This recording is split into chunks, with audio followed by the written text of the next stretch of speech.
So we're going to talk about macronutrients now. So if we took 1,000 calories, for example, those 1,000 calories would be broken down into three main groups, three main macronutrients. So we've got proteins, carbohydrates, and fats. Now, each of these macronutrient groups has a different amount of calories per gram. So proteins and carbohydrates each have around 4 calories per gram, whereas fats have 9 calories per gram. This is where people get a little bit confused about fats and get a little bit worried about over-consuming on fats. However, we absolutely need to consume them.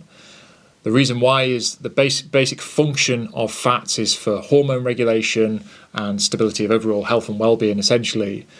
Carbohydrates are our body's preferred source of energy. Now, you don't necessarily need to consume carbohydrates to survive. We can create glycogen, which is what carbohydrates break down into, from proteins and fats. However, it's a much harder, much slower process. So we're better off using carbohydrates to fuel our sessions, to give us that energy that we need quickly. Then we've got protein, which is essentially our kind of building blocks, our foundations.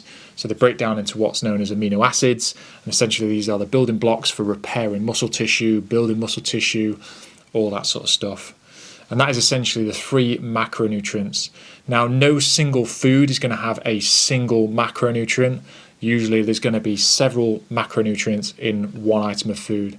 So for example, if we're looking at some cod, so that's going to have plenty of protein and plenty of fat in there as well. So we tend to place certain foods into certain buckets and say that chicken is a good source of protein, fish is a good source of protein, for example.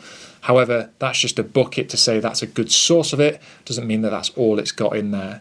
For example, fish could go in the protein bucket, but also because it's got plenty of healthy fats in there as well, could go in the fats bucket, so the macronutrients of fats. So when we're looking at where we can get each of these macronutrients from, obviously we look at these general buckets of which foods have a good amount of them in, but they've also got other macronutrients in them as well, and I think that's important to note. Later on, we're going to be going into these in a little bit more detail and how we can actually work out our calories and macros to actually progress with this in a practical format.